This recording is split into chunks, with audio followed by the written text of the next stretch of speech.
सुप्रभात बच्चों, मैं खुशबू शर्मा आज की ऑनलाइन क्लासेस में आपका स्वागत करती हूँ। बच्चों, आज हम पढ़ने वाले हैं कक्षा 8वीं विषय हिंदी का पाठ 9 कबीर की साखियाँ। कबीर की साखियों की ओर बढ़ने से पहले बच्चों, कबीरदास के जीवन के कुछ पहलुओं पर नज़र डालते हैं। कबीरदास जी का जन्म 1398 ईस्वी में काशी के लहरतारा नामक ताल के निकट हुआ। उनकी मृत्यु 120 वर्ष की आयु में 1518 ईस्वी में बनारस के निकट मगहर नामक स्थान पर हुई। पारिवारिक जीवन की बात करें तो नीरू और नीमा नामक जुलाहे दंपत्ति को कबीरदास जी लहरतारा नामक तालाब के निकट मिले। कबीरदास जी का विवाह वनखेड़ी वैरागी की पालिता कन्या लोई के साथ हुआ। कबीरदास जी के पुत्र का नाम कमाल तथा पुत्री का नाम कमाली था। साहित्यिक पक्ष की बात करें तो कबीरदास जी के गुरु श्री रामानंद जी थे। उनकी प्रामाणिक रचना बीजक है। इसके 3 भाग देखने को मिलते हैं, साखी, सबद और रमैणी। कुछ पद इसके गुरु ग्रंथ साहिब में भी हमें देखने को मिलते हैं। कबीरदास जी की भाषा की बात करें तो भाषा पचमेल खिचड़ी और सदुकड़ी भाषा उनकी भाषा को कहा जाता है। आइए अब बढ़ते हैं साखियों के अर्थ की ओर। जाति न पूछो साधु की, पूछ लीजिए ज्ञान, मोल करो तलवार का, पड़ा रहन दो म्यान। सबसे पहले कठिन शब्दों के अर्थ जान लेते हैं। साधु अर्थात सज्जन व्यक्ति, ज्ञान अर्थात जानकारी, मोल का अर्थ होता है खरीदना, तलवार तलवार, रहन अर्थात रहने, म्यान अर्थात जिसमें तलवार रखी जाती है। यहाँ कबीरदास जी कहना चाहते हैं मनुष्य से कि मनुष्य को कभी भी साधु संतों की जाति नहीं पूछनी चाहिए, क्योंकि वे तो जाति पाति की भावना को बहुत पीछे छोड़ चुके हैं। हमें उनसे अधिक ज्ञान की बातें ग्रहण करने का प्रयास करना चाहिए।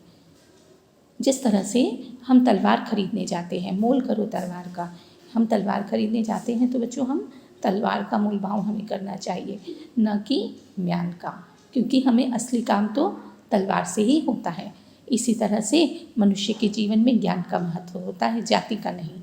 इसलिए मनुष्य को ज्ञानी पुरुषों से की जाति को न पूछकर केवल उनसे ज्ञान की बातें ग्रहण करने की अधिक से अधिक कोशिश करनी चाहिए। दूसरी साखी है, आवतकारी एक है, उल्टत होई अनेक, कह कबीर नहीं उलटिए, वही एक की एक। आवत अर्थात आते हुए, गारी अर्थात गाली, उल्टत अर्थात होता है पलट कर, अनेक अर्थात बहुत सारी, और होई अर्थात होता है बच्चों होती है। यहाँ कबीरदास जी कहते हैं कि यदि कोई हमें एक अशब्द कहता है, आवतगारी एक है, उल्टत हुई अनेक, और अगर हम उसका जवाब पलटकर अशब्द से ही देते हैं तो वो क्या होगा बच्चों, एक न रहकर अनेक हो जाएगी, एक से अधिक हो जाएगी। अर्थात अशब्द का जवाब अशब्द में देने से वह बढ़कर एक से अनेक हो जाएगा। और इसलिए कबीरदास जी मानव जाति को समझाते हुए कह रहे हैं कि कह कबीर नहीं उलटिए, हमें बुराई का जवाब बुराई से नहीं देना चाहिए। अगर हम ऐसा करेंगे तो इससे क्या होगा, बुराई और अधिक बढ़ जाएगी। इसलिए हमें बुराई का जवाब बुराई से नहीं देना चाहिए। यदि हम ऐसा करते हैं तो वह बुराई जो है अधिक बढ़ नहीं पाती है। इस तरह से यहाँ पर कबीरदास जी बुराई का जवाब बुराई से न देते हुए, अर्थात हमारे साथ कोई गलत करता है तो हमें उसके साथ पलटकर गलत नहीं करना है, ऐसी सीख हमें दे रहे हैं। अगली साखी है बच्चों, माला तो कर मैं फिरे, जी भी फिरे मुख माही, मनुआ तो दहु दिसी फिरे, यह तो सुमिरन नाही।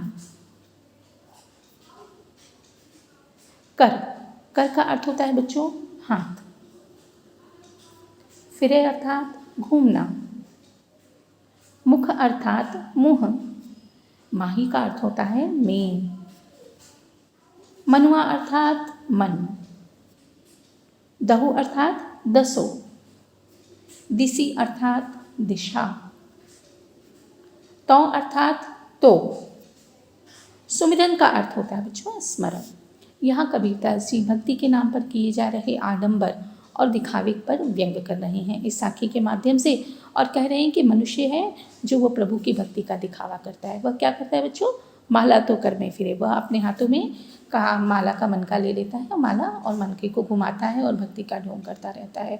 और क्यों? क्योंकि उसका जो मन होता है बच्चों, वो तो सभी दिशाओं में घूमता रहता है, उसका मन जो है भटकता रहता है। जीभ फिरे मुख माही। जीभ है जो प्रभु के नाम का स्मरण करते रहती है, लेकिन हमारा जो मन है बच्चों, वो 10 दिशाओं में, 4 दिशाओं में भ्रमण करता रहता है। हमारा मन तो एकाग्र रहता नहीं है।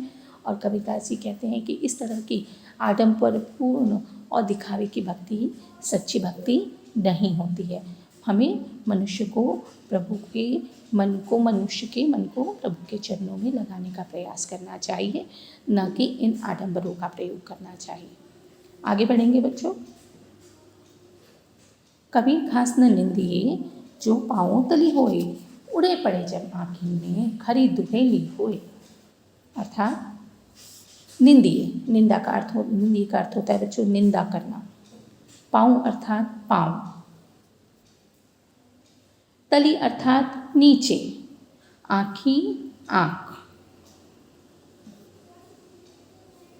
खरी अर्थात होता है बच्चों कठिन, दुहेली का अर्थ होता है दुख देने वाली। कबीरदास जी यहाँ पर तिनके के माध्यम से मनुष्य को सीख दे रहे हैं कि उन्हें कभी भी कमज़ोर मनुष्य का अपमान नहीं करना चाहिए। कबीरदास जी कहते हैं कि मनुष्य को सावधान करते हुए कि मनुष्य की राह में पैरों के नीचे यदि तिनका आ जाए तो तिनके का भी अपमान नहीं करना चाहिए।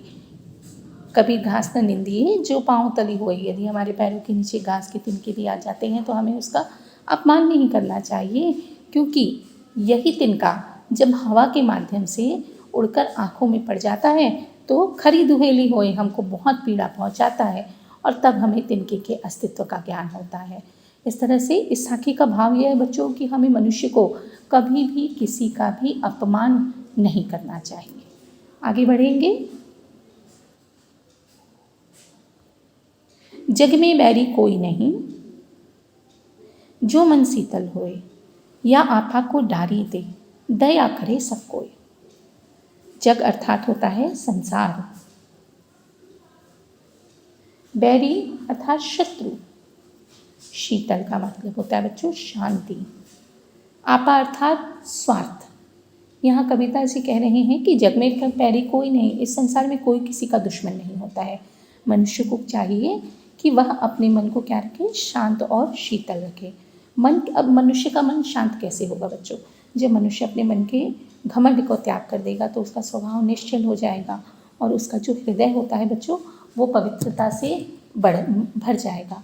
इस तरह से कबीरदास जी कहते हैं कि हमें हमारे व्यवहार से घमंड को हटाकर घमंड रहित व्यवहार करते हुए हर व्यक्ति को किस नज़र से देखना चाहिए?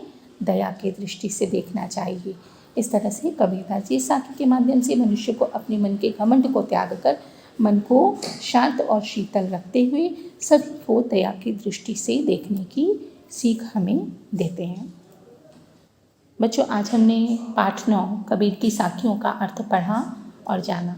आशा है आपको यह पाठ समझ में आया होगा। धन्यवाद।